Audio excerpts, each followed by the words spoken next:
Mēs esam Larisa un Andrejs Klitončiki, zirgu sēta Kapulējas. Nodarbojamies ar Latvijas šķirnes genetisko zirgu audzēšanu. Tā kā ar zirgiem nodarbojamies, tā iet blakus arī visādas nodarbības saistītās ar zirgiem.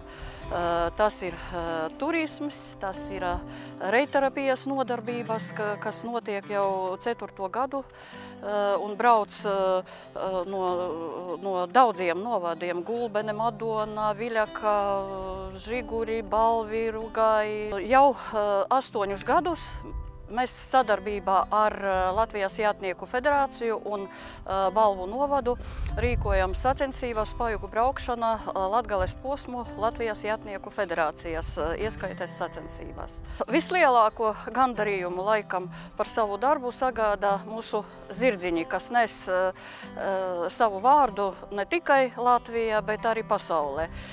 Mūsu zirgi daudz pārdoti uz Zviedriju, uz Somiju un Igauniju. Lepnums ir par mūsu audzēto zirgu, ar kuru Igaunijas braucējs Urmas Saks šogad piedalījās Nīderlandē pasaules čempionātā. Pajugu braukšana vienjūgiem. Viņš kvalificējies, kur satikās stiprākie pasaules braucēji.